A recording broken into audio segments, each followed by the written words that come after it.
All righty. Good evening to all. I'm Patrick. I'm from the Mahara Nation. I'm a citizen.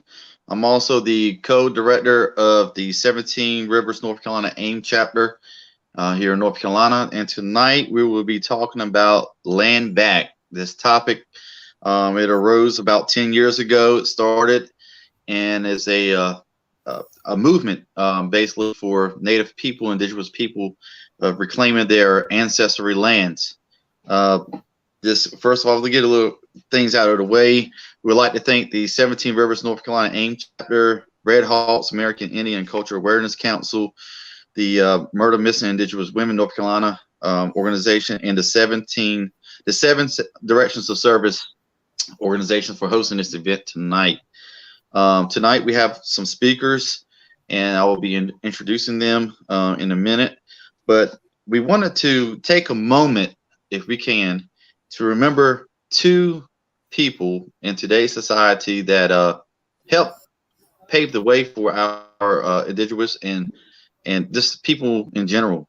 Dr. Martin Luther King, and also Mr. Clyde, Uncle Clyde. He was a co-founder of the of AIM. Both of these individuals actually were I don't know how to put it, but were people that served their people in the civil rights movement in the 60s and 70s. So let's just take a moment of silence to just remember and give thanks to these two men, late men that paved the way so we could be here today and speak upon the things that needed to be speak upon.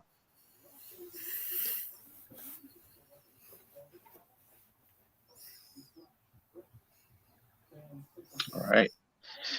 So tonight I'm going to introduce a couple people. The first person we have is Jason Crazy Bear Kirk. He is a Choctaw. He's actually the secretary and assistant security for the 17 River Ames chapter here in North Carolina. And Jason, are you there? Yeah. Can you hear me? Yes, sir. I'm going to ask you, Jason, if you can give us a little prayer tonight. Just open up this event, this virtual event, before we start. I appreciate it. 1 second. So first I'm going to do a traditional greeting. Halito chima chukma yakuka ishto. Chatasia oklasia anakma abinoke. So I had to do that traditional introduction just so you to understand that these languages are still spoken. They're still honored by the people. And that is my ancestral relatives' language of Choctaw, or Chata, as we call it. Chata Anumpa, Choctaw words. And so I'll do the prayer in the dominant language just because I don't know who this is live feeding to. And we have thousands of indigenous languages and hopefully are getting the support of these nations live here. And so I'll just say the simplest I can, grandmother, grandfather, great spirit. We thank you for this brand new day. We thank you for the sacred breath of life. We thank you for the chance and opportunity to continue to do good things and serve the balance of the physical world by righting injustices and then paving a way for the future of justice. And so thank you, Patrick, for mentioning Dr. Martin Luther King Jr. If it was not for his movement, my two parents would have never even met. And thank you for talking about Mr. Clyde Bellencourt and his service as well. It has been a rough last 2 weeks, you know, with just even before he crossed his illness. I can say that he's at peace and he's up there with our other relatives that did so much. But it was a difficult week. And so here we are Monday night, Martin Luther King Jr.'s week of service. If you didn't get any service done last week because of weather or whatever, you can do the service in the week to come. There's no time limit on service. Service can be small acts of kindness, taking care of the elders in the community, or they could be large, stepping up, standing on lines of justice for the environment, for the people, for all of those things that we serve. So I've been asked 7 minutes, right? So I've been asked. I got to be brief because I have a tendency to not be. But I've been asked to give a basic understanding of what land back means on the highest context, which means as far as indigenous peoples across the globe, if that makes sense. And it's something that has been adopted on what we call here Turtle Island, North American continent, and what some call Snake Island, the southern continent below us, because we have related indigenous people spanning from those two continents and central, and the islands that surround these continents. And so it is a reclamation of everything stolen from the original peoples: land, language, ceremony, food, education, housing, healthcare, governance, medicines, and kinship. So it's a relationship with Mother Earth that is symbiotic and just, where we have reclaimed stewardship. It is bringing our peoples with us as we move towards liberation and embodied sovereignty through an organizing political and narrative framework. It is a long legacy of warriors and leaders who sacrifice freedom and life. It is a catalyst for current generation organizers and centers the voices of those who represent our future. It is recognizing that our struggle is interconnected with the struggles of all oppressed peoples. It is a future where Black reparations and indigenous land back coexist, where BIPOC collective liberation is at the core. It is acknowledging that only when Mother Earth is well can we, her children, the two-leggeds, be well. It is our belonging to the land because we are the land and we are land back. So some of the land back organizing principles might sound for our indigenous relatives like the way we were taught growing up. One of the first principle is don't burn bridges. Even when there is conflict between groups or organizers, remember that we are fighting for all of our peoples and we will continue to be in community even after this one battle. 2, don't defend our ways. And I take that to mean we shouldn't have to defend our ways. Our ways are part of us. So we shouldn't get in petty arguments with people in regards to defending our ways. 3, organize to win. 4, move from abundance. We come from a place and a space of scarcity. We must work from a place of abundance. 5, we bring our people with us. 6, deep relationships by attraction, not promotion. 7, divest and invest. So that means divest from the corrupted institutions and invest in the institutions that are promoting healthy and just solutions. 9, a room for grace, be able to be human.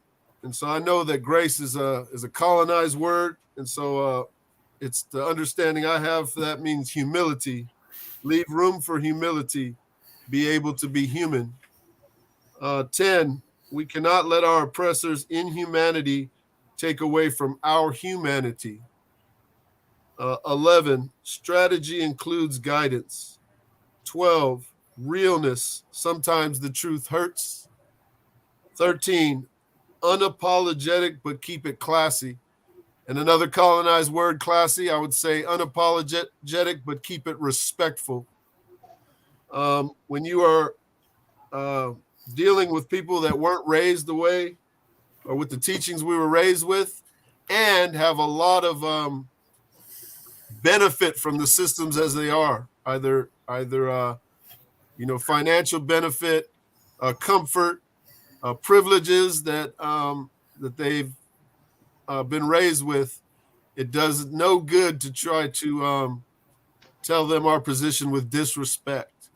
As long as we respect that we're two-leggeds and we have a difference of opinion, a dialogue can happen where that they understand that land back is not simply for indigenous peoples. If we retain the custody of the land and take care of it in the way that our ancestral relatives taught us, we have a bigger and better chance at longevity for all.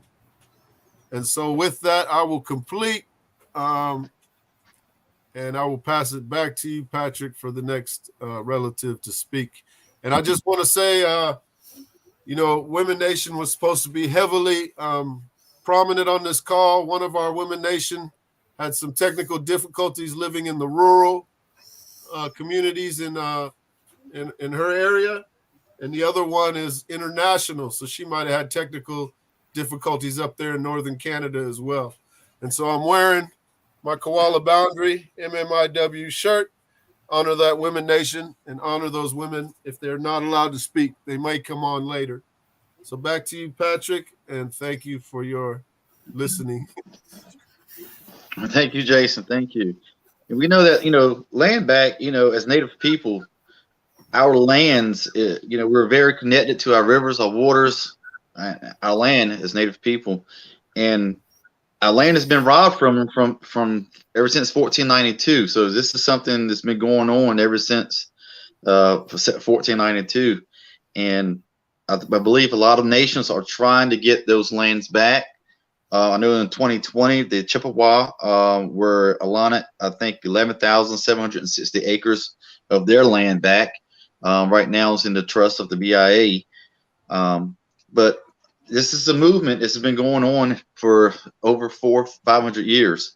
Our next speaker, we have Mr. Pete Landros. He is the director of the Southeastern Will and Aim chapter support in Baltimore, D.C., Virginia area. And Pete, I appreciate you coming on at last minute. I called Pete up, I'm gonna be honest with you, around 5:30 and said, Pete, I need you on this call.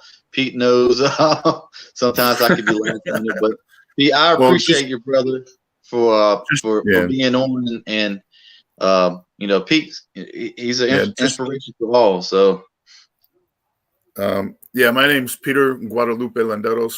I'm a Pascual-Yaqui Indian from Southern Arizona, but I lived here on this coast the majority of my life.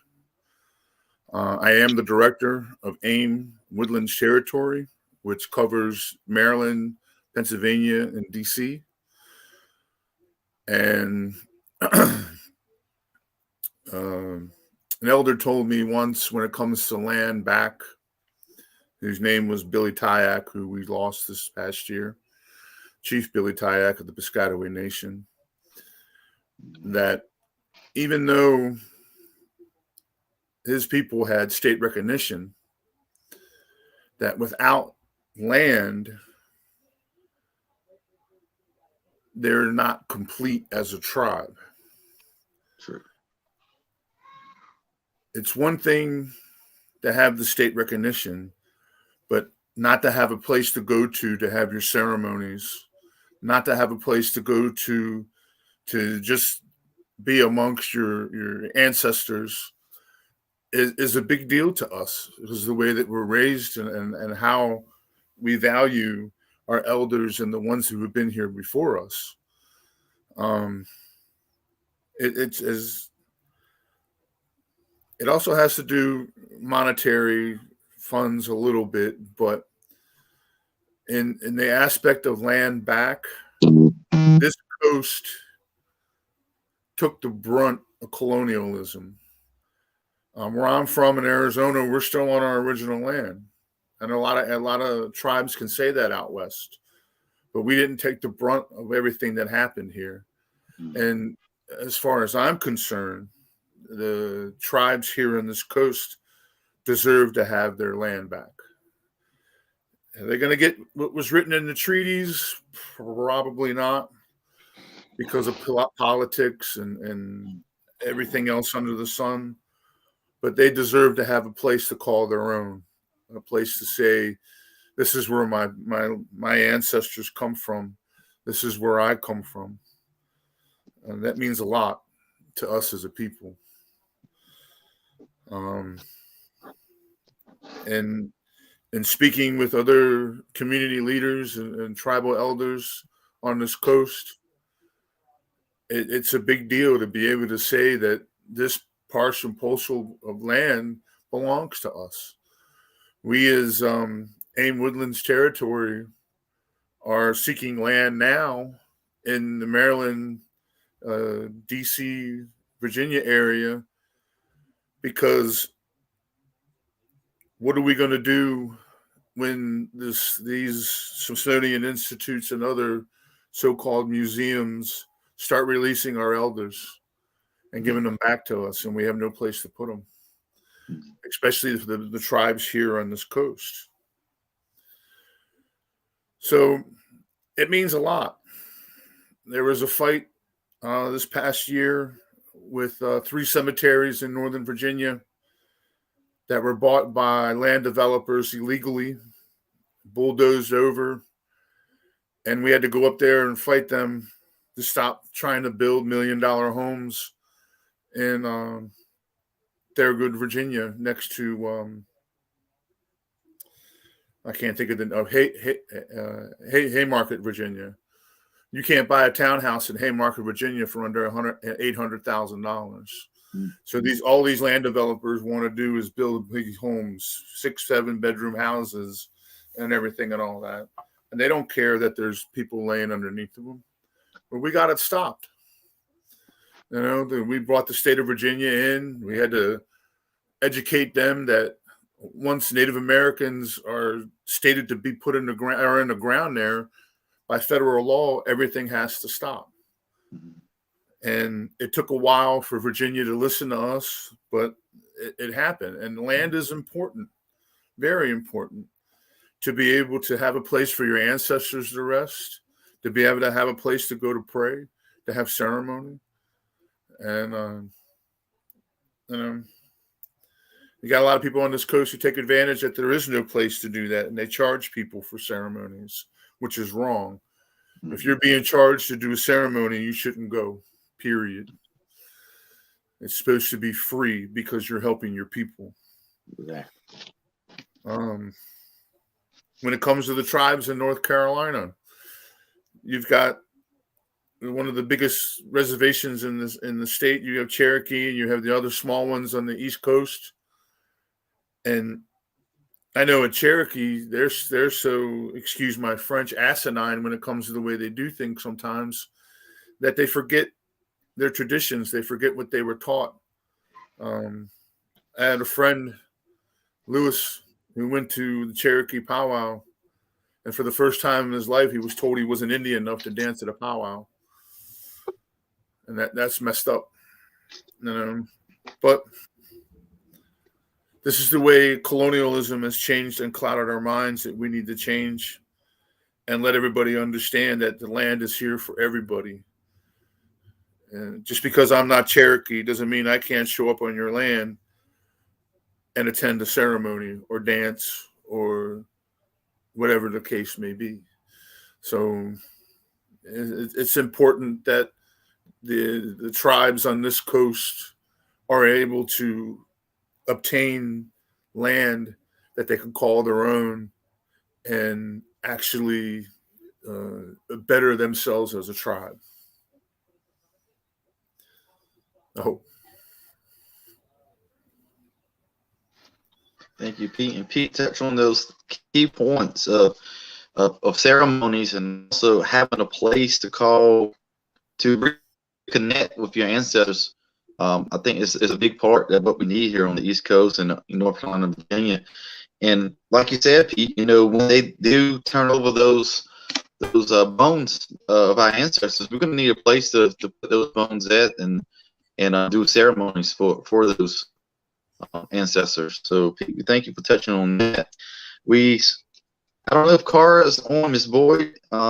She was from the Lumbee tribe, but I don't see her yet. So Lance, we're going to go to Lance Redhalt. He is the co-founder of the Redhalt's American Indian and Culture Awareness Council here in North Carolina, Piedmont area.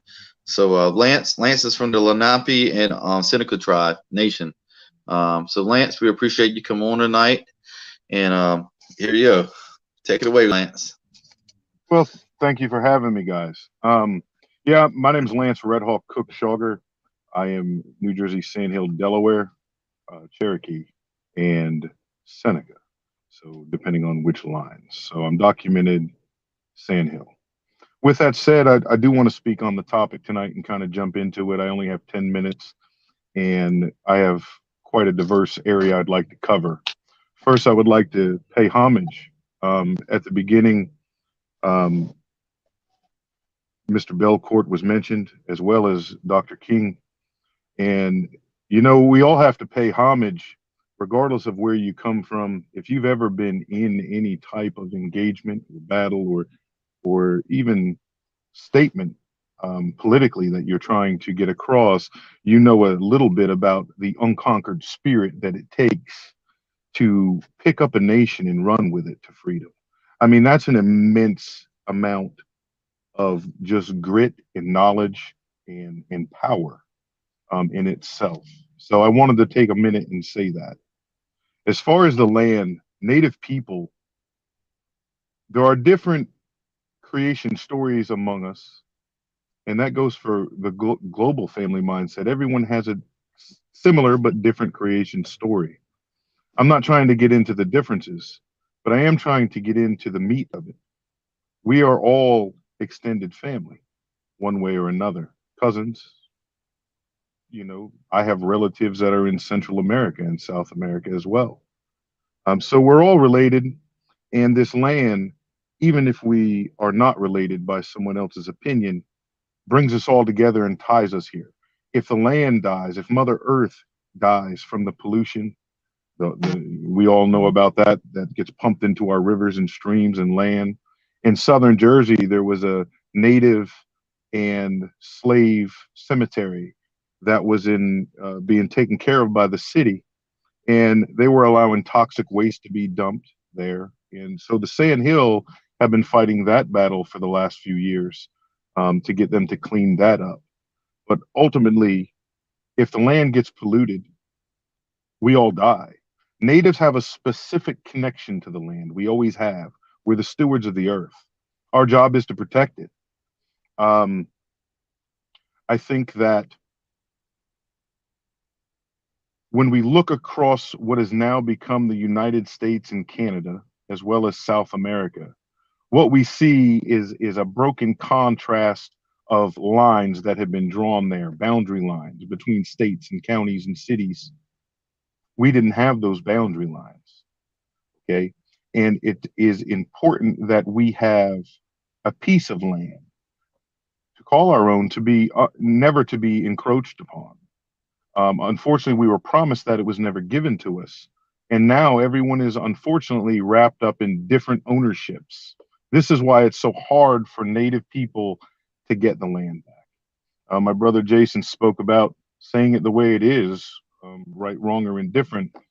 And a lot of times I find myself in that position of saying things that are absolutely true, but not necessarily the most eloquent. So you have to understand, I have been involved with working with another confederation, a larger confederation. It's global. And one of the things that confederation has been working on is reclaiming land. They're in the process of getting the Kinniqui in Canada. I believe, if I remember correctly, it's 815 million acres back. So there is motion happening in this field, guys. The problem in navigating the legal fields of it all, though, depends on the tribe's recognition. Are you federally recognized? Are you state recognized? Are you a member of this other confederation to have global recognition, sovereign recognition? It all depends on what your tribe is recognized as to how you have to go about attempting to get land back. And then you find out if it's held in trust, you still don't own it anyway. So I think this is a great organization. I think it's going to bring a lot of people to the table with maybe different approaches and different mindsets and different educational backgrounds and different even belief systems. And I think together, I think we can form a cohesion that can actually start with forward positive motion for our people. That's my hope. Patrick. Thank you, Lance. We appreciate that. I don't know. Patrick, I think Pierce Bay. Yes, Crystal. I see Kara, but I'm not sure if she can hear us. Okay. But I see her. Yes, I'm here. Okay, so Patrick, you want to introduce Kara? Yeah. All right. Yes, we have Miss Kara Boyd. She's from the Lumbee Nation, and she is a native farmer, and she's going to give her perspective on land back. Kara, we thank you for joining us tonight. I know that we were having some weather here in North Carolina and Virginia, and also up north in Maryland and those areas. So a lot of people is dealing with weather also. But Kara, I'm going to let you take it away. Yes, thank you so much, Patrick and Crystal, and all the other guests. Really honored to be here, and strong advocate here for land back. I'm currently in the midst of a lawsuit in Robeson County, North Carolina, against the county on behalf of the North Carolina Indian Culture Center. A lot of people are familiar with the North Carolina Indian Culture Center. When it had the amphitheater, and it was the home of Strike at the Wind, and had powwows there, and our North Carolina state tribes would come and host the Elder Circle. The North Carolina Indian Culture Center leased that property from the state of North Carolina, a 99-year lease for $1 a year. And then there were some bumps in the road and things that had happened, and the state of North Carolina ended up terminating that lease. The Lumbee tribe of North Carolina has now purchased that property from the state, but the nonprofit, the North Carolina Indian Culture Center, had actually purchased other parcels of land. And so they had ownership of 8.1 acres on the Lumbee River. And the county, Robeson County, had the opportunity to get some federal grant monies from the Department of Transportation to put in another state park. And if you've ever been to Robeson County, we already have 5 state parks. So we didn't understand the use of eminent domain to take this parcel of 8 lands that was owned by this indigenous, native controlled nonprofit organization to benefit the community and the public already, to make it into a part of 100 acres. They already had 92 acres that they had secured through eminent domain, but they said they needed this additional 8 acres in order to get the money from the state, or the park couldn't go forward. So we actually ended up going into court, and unfortunately, the county is represented by a Native American, a fellow member of the Lumbee tribe, Mr. Gary Locklear. And he sided with the county and the judge, and said that, natives don't need this land, and there's no need for a North Carolina Indian Culture Center, and the nonprofit should be dissolved. And my opposition to that was that if the Lumbee tribe of North Carolina, which is also designated by the IRS as a 501c3, and the other state recognized tribes in North Carolina also having that nonprofit status, sit back, don't say anything, and allow this to happen, it could very well be land that they own next, that is taken by eminent domain, not because we need a hospital or a rescue unit, all the things that, could have a demonstrated need. This is just simply to put in another state park, which the other parks are. So when we even went into mediation, I said, well, can we co-own it? Can we, can the North Carolina Indian Culture Center maintain it and control it, and we'll allow it to be a part of this larger park? And they said no. And I said, well, why are you doing this? And the answer was, because we can. And so I'm really taken back that in the 21st century, here we are in 2022, and lands are still being taken from Native Americans, and even in areas where natives are very highly represented in the population, but yet no voice to stand together to say that this is wrong. So thank you for allowing me to share this with you tonight.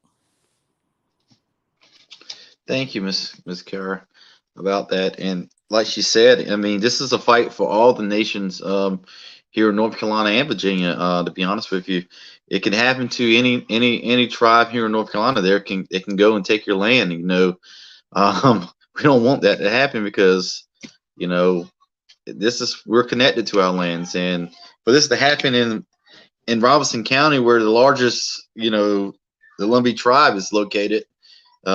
It's crazy, because that I've been down to that center, Strike at Wind, the Culture Center. So it's supposed to have been a place where all the nations come together, and unite down there, and they're trying to take this land.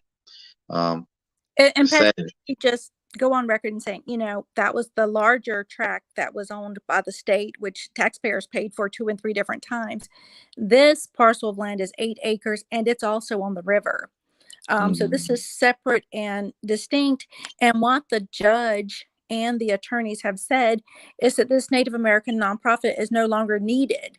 That we don't need a place to culturally come and gather. And I said, well, you're wrong, because not only are there natives residing in all 100 counties of North Carolina, we have natives from all across the nation that are in North Carolina, whether they're at Fort Bragg or Seymour Johnson or in any other counties, that need to have nonprofit organizations and spaces as the North Carolina Indian Culture Center to come and share.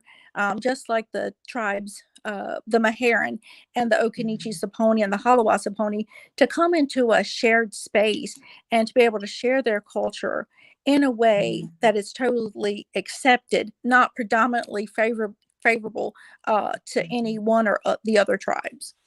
Exactly. Yep. That's a good point right there, Ms. Kara. Man. So we're going to try to get everyone back on. I think we have, let's see, Jason, are you there? All right, Jason's up there. Now we got Crystal. Crystal, would you like to say a couple words for us? We need another female to balance things off tonight, Crystal. So I just kind of want to talk about some MLK quotes, right? These are not the popular ones.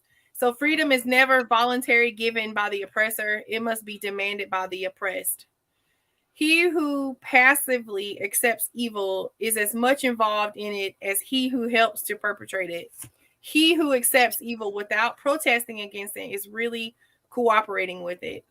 Discrimination is a hellhound that gnaws at Negroes in every walking moment of their lives to remind them that the lie of their inferiority is accepted as truth in the society dominating them. A riot is the language of the unheard. And property is intended to serve life, and no matter how much we surround it with rights and respect, it has no personal being. It is a part of the earth man walks on. It is not man. So these are unpopular quotes that's not popular with dominant culture.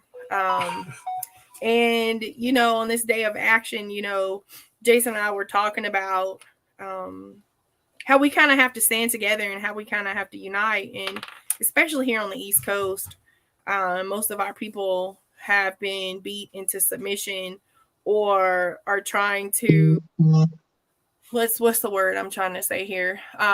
Stay on the good side or be in the good graces of the dominant culture.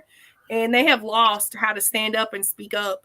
And when you do try to stand up and speak back, they tend to form cliques against you and they don't like what you say. And it's almost like holding up a mirror to their face and be like, hey, what happened to you? And it's, we really have to come together and we really have to unite our people moving forward, especially here in North Carolina and on the East Coast, where they think we're all extinct or we're not, or we're less than, right? Because we're mixed with African American or white, or we have all three. And there's a lot of colorism that happens in our tribes. And, we really have to stand up, especially like what Peter up in Virginia, where we have to stand up against these oppressors who are taking the land, these pipelines that are coming through in these Black and Indigenous communities. We really have to stand up. And especially, again, like Kara was saying, in our own communities where some natives have forgotten where they've come from, right? Like their grandparents and parents worked really hard so they wouldn't have to be in the tobacco fields. And these people have gone to school and they have forgotten where they've come from. And they look down on our people who have fallen down on hard times, who are, on drugs or who have substance abuse or have alcohol abuse. And, they think that it can't happen to them when really it can. And so I just really hope that our people wake up before it's too late. So yeah, those are the things I have to say. I don't want I don't want to go off on a tangent. So thanks, Patrick, for letting me speak. Well, tell me if you're going to close early, Patrick, because I do want to close with a quote from Clyde, just some of his wisdom. Yes. Before we do go to that, Jason, I think there's a couple things to take from this conversation tonight. You know, that we're all united somehow. We're all relatives, one way or another, and we need to still keep the fight alive of reclaiming our ancestry lands. Sorry to interrupt you, but what Crystal was saying about some of our people have forgotten where they come from reminded me of we reached out to the federally recognized tribes in the state of Virginia for them to contact the state of Virginia and let them know that there were natives buried there, and it fell on deaf ears because they don't want to ruffle anybody's feathers. They don't want to bite the hand that feeds them. And this is something in the Native American community that we have to weed out. The leaders who are in position now, who are there just to put money in their pockets, have to go. The leaders who are there, who just listen to what the federal government says, has to go. Leadership in our community is about the people, only the people. I picked up the banner of AIM because my people, as Native Americans, period, needed to be represented here on this coast. And that's what I told all of you when I first met you. Hope. Yep. Okay. Cool. And Clyde, Dennis, Russell, Fool's Crow, I knew all of them. I grew up around them. They were in my house. They ate at my table, my parents' table. These are people that are my mentors that showed me that it's not about the popularity contest. It's about doing what's right, irregardless of the consequences, irregardless of me being Mr. Popularity that everybody wants me around. Okay. And until we get our tribal leaders to recognize this, or we put leaders in position that are willing to recognize this, we have an uphill battle. And we need to prepare for that battle, irregardless. Okay. And it's going to have to be humble, respectful, and to stand our ground, because they want us to act like the heathens they say that we are. Remember that. So land acknowledgement, land back, land whatever, it's going to come. It's just a question of when and how. And we really have to start holding our tribal leaders accountable for what they're doing and they're not doing. If they're not doing what's right and what's best for the people, it's time for them to go. Oh, I'm sorry to interrupt you, but No. If anyone else has anything else to say, please mention it now. I mean, it's open. The floor is open. Patrick, I would What? just, piggyback off of that. I now, I'm a North Carolina native. I now live in Virginia. And I think that the Creator brought some of us to places of deeper understanding, a journey where we know that we are more interconnected, that we're more related throughout the tribes of North Carolina. And I actually own 1,000 acres on the Roanoke River that has 5 documented Indian villages. And I hold that in a very sacred place because I know that there were remains, there was pottery, there were these things that were taken. And I've reached out to some of our leaders, and it fell on deaf ears also. And so, now having formed the Association of American Indian Farmers, having a way that I can organize and bring attention to these issues is definitely, I feel like, the calling of the Creator. And I may be an old Lumbee, but Chief Leon Lockyer, Tuscarora Nation, was one of my great mentors. And so, I just want to say that I too, feel led by many people who have come into my life for a time like this to say, take the right, don't do it for me or for the accolades, but do it for the land and future generations. Thank you. Thank you. Patrick, you want me to read what one of our AIM members, Mike, said? Yes, yes. Good. So one of our, executive committee members, Mike, he said, we as all nations have to stand up together and not be bought by the government with $1. Doing so only repeats history, just in a different technology, only resulting in the same effect. Land stolen, bought on lies, in a continuous division. So we just lost Patrick. I don't know what happened to Patrick. But we have a discussion. Yeah, Jane, let me add Jane on here. We have 20 minutes left, but I wanted to talk to you guys about this panel discussion. The question is, how can we move forward on the East Coast, right? So Lance and Pete and Kara and Jane, can you give us some ideas how we can get this rolling, right? Hey guys, hi Crystal. Sorry guys. I just felt a little compelled. I said I was just gonna, stick in the background and mind my P's and Q's today. But when Pete had came on and at that last when Patrick was speaking, something had just sat with me, how he was talking about how we have to come together and the things that we have to do. With being somebody, I'm a North Carolina native. I'm Scuttery-Gutanawaga, I'm Tuscarora, and I'm Nansmount.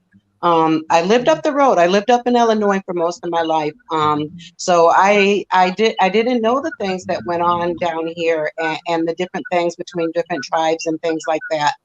So when I got here, I was shocked because what I knew of our people from all walks of turtle life, from every tribe, is that we were people that had love and we were people that had compassion, especially for people that were indigenous, for our people.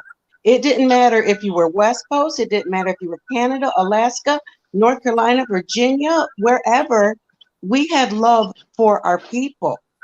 And that's where I really feel like we get taken advantage of so hard right now by these colonized governments because we're not loving each other and holding each other the way that our ancestors did.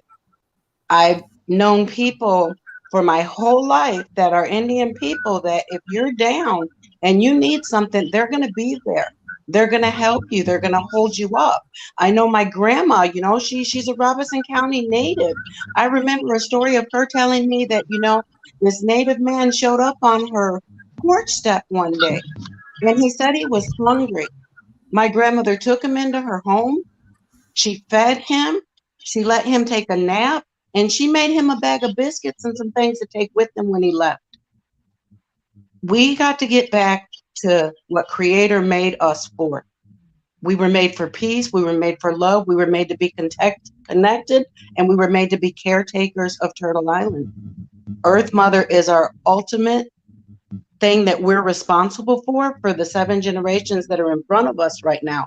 I've got my son I'm looking at, and I tell him so often, son, I'm sorry I waited so long to get my voice. I should have been fighting for your land way a long time ago. I shouldn't have waited. I shouldn't have been swayed by all these other things that I seen. I should have stuck true to who I am. And so, I'm kind of scattered on that just because we're losing our people, y'all.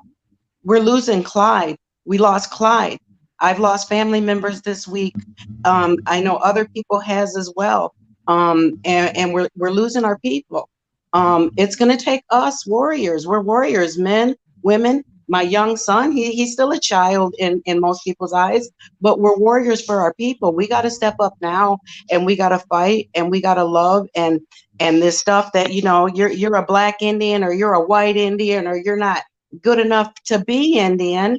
Take that stuff and shove it up the white man's pipe because we don't smoke the same pipe as he does. We need to have love, care, and compassion. And I'm going to shut up now. And I love you guys. Thank you, Ms. Jane. Crystal, we are coming to the end. Do you have anything else to say, or any events coming up? Pete, do you have anything going on up where you're at? Right now, at the moment, nothing urgent. We do have, we're still up in the air whether it's going to happen or not. The walk for Leonard, starting in the fall, coming into DC sometime later this year. But I that's still up in the air because of COVID, whether it's going to happen or not. And to answer Crystal's question about what do we do from here, we have to work together, irregardless of what nation you're from. Okay, I see a lot of prejudice amongst our people because I'm Yaqui and you guys are here from the East Coast. I'm a better Indian than you. All that stuff needs to stop. All that stuff needs to. That's the white man's thinking getting in the way of what we need to accomplish. Like she said, put it back in his pipe and let them smoke it. Okay, irregardless of where you come from, what you're mixed with, or whatever. If you're here for the fight, I welcome you. If you're here for the good of the people, I welcome you.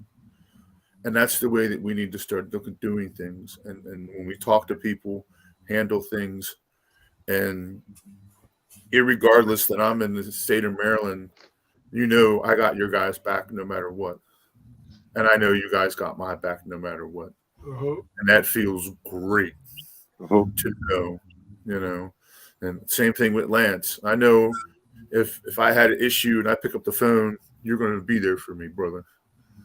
You know, and that's the way that we need to be as a community, irregardless of who do we know, who do we don't know, and why don't we know him, or whatever. Okay, and that's the only way it's going to get done. The federal government wants us apart because they can break us easily. Divide and conquer. If we band together, all 500 plus nations, how strong can we be? If we band together, all the mixed bloods, all the full bloods, everything that's in this continent, the Turtle Island, they can't break us. That's what needs to happen. One nation, one tribe. Irregardless that you guys are from Carolina and I'm from, I live in Maryland, but I'm Arizona native. One tribe, one nation. Thank you. One bowl, one spoon. Lance, it's open Real discussion. quick, I Jump just in, want to brother. kind of elaborate.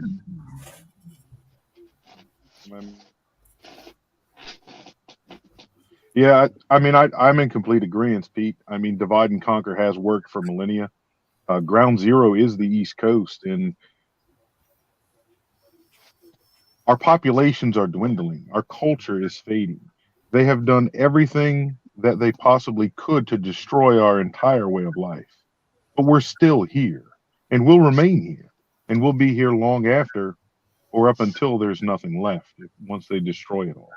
But this is our land, and we are connected to it. Without the land, you have nothing ultimately.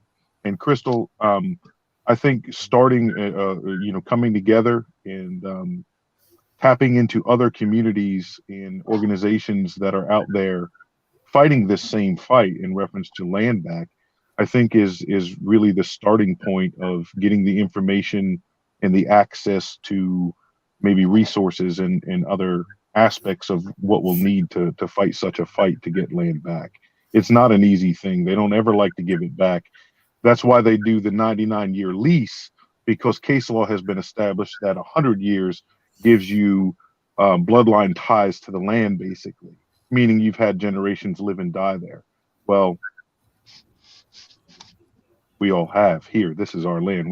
This was our land before they ever got here. So, not to sound harsh about it, but I mean, I don't think it's too much to ask that we be allowed to have pieces of that land back for our community so that we can continue our culture and our way of life.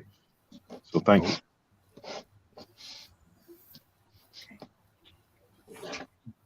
Yeah, go ahead.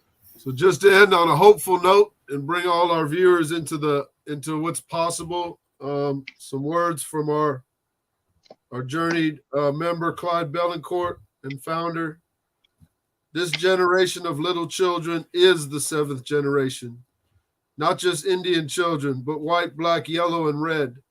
Our grandfathers said that the seventh generation would provide new spiritual leaders, new medicine people, new doctors, new teachers, and new great chiefs.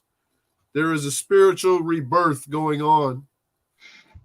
And so if we understand these things and these teachings and these wisdoms to be true, all we have to do is continue to be vessels for it to become true.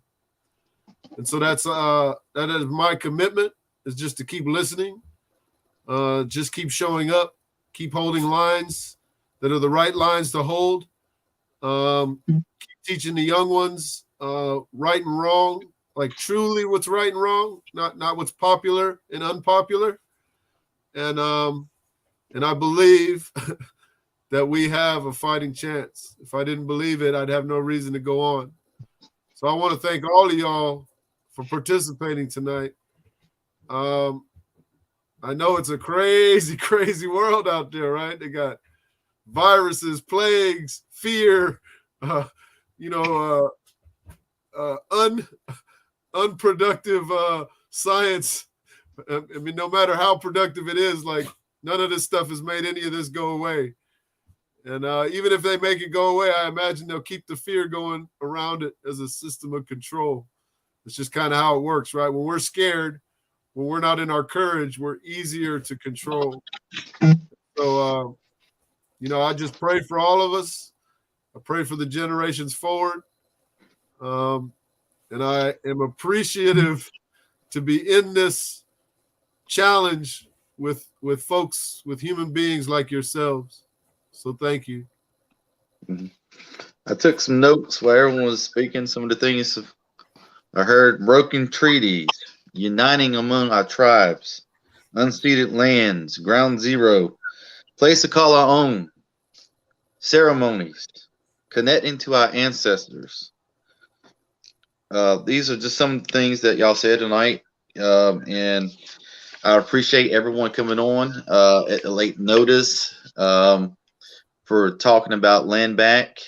I believe, Crystal, do you have any updates that you want to announce?